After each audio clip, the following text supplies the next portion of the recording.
It's a single, super common blood test that millions of people, maybe even you, just ignore. And we're going to get into why that simple mistake can be absolutely fatal. So picture this. A guy's out for his normal morning jog. Suddenly, he collapses. By the time the paramedics get there, his heart had already stopped. There was nothing they could do. And here's the part that's just a gut punch. He was only 34 years old. You know, that age where you feel pretty much invincible? I mean, this guy did everything right. He didn't smoke, he ate clean, he was a marathon runner, for crying out loud. On paper, he was the poster child for perfect health. So what on earth went wrong? Well, the answer was hiding in plain sight, buried in his medical records. It was just a single number from a blood test. His doctor had even flagged it for him, but he just promised to watch it, and, well, he ignored it. And that one number, it killed him. His story is more than just a tragedy, right? It's a huge warning sign for all of us. The truth is, millions of us are walking around in the exact same boat. We feel healthy, we look healthy, but inside our bodies, there's this silent little clock just ticking away. And this is the kind of dangerous thinking that doctors hear every single day. It's that mindset, you know? I feel fine, so I must be fine. It's what makes us dismiss a serious medical warning as some kind of problem for later. So what was it? What was this mystery number? This warning that this super fit marathon runner and so many other people just completely blew off? Now, this is a term you've definitely heard before, but I really want you to see it in a whole new and much more serious light. It all comes from a test called a lipid panel, and the number we're talking about is your LDL cholesterol.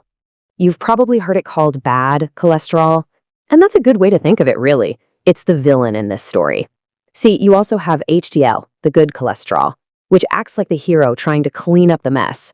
But when that LDL number gets too high, it just completely overwhelms your body's defenses. And I know what you're thinking. Cholesterol? That's it? And yeah, that's exactly the problem.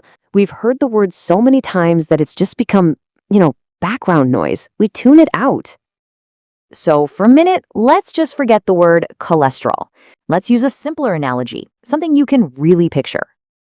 Okay, so look here. A healthy artery is like a perfectly clean pipe. Your blood flows right through it, no problem.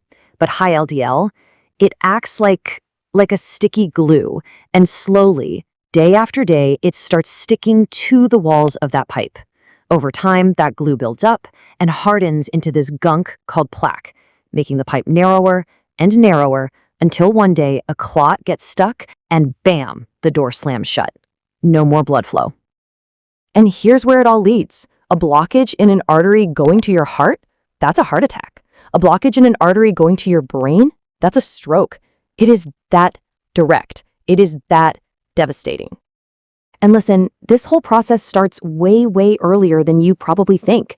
There was this study of young soldiers who died in combat, and get this, a staggering 75% of them, at an average age of just 23, already had this glue building up in their arteries. The damage was already starting. So if the danger is this obvious, this clear, why on earth do we ignore it? Well, the answer, it turns out, is all in our heads. The whole issue is this massive disconnect between how we feel on the outside and what's actually happening on the inside. You feel fine. You're not tired, you're not sick, but all the while, that plaque is silently, steadily building up. Let's just break down why we ignore it. First, there are zero symptoms. It doesn't hurt. Second, the numbers themselves can be confusing. Is 160 a little high, or is it a 5-alarm fire? A lot of people also really fear the idea of being on medication for life. And here's a really important one. For some people, it's just genetics. They can have a perfect diet, exercise all the time, and still have dangerously high numbers.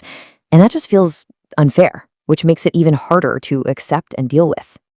But look, this is not a hopeless situation. Not at all.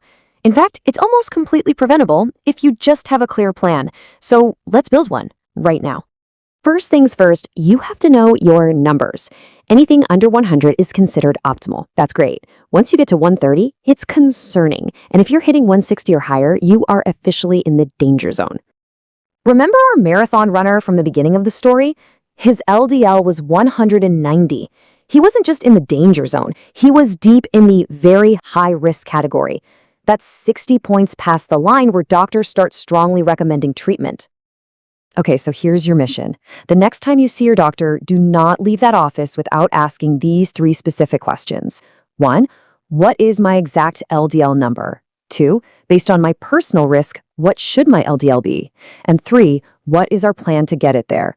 And listen, a plan is not just we'll watch it. A real plan involves specific lifestyle changes like adding more soluble fiber from foods like oats and apples and cutting way back on saturated fats.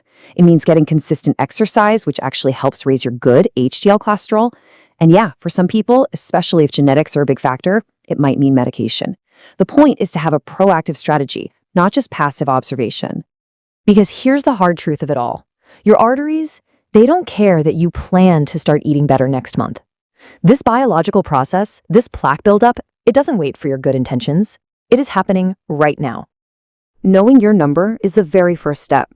It's simple, it's cheap, and it could literally save your life.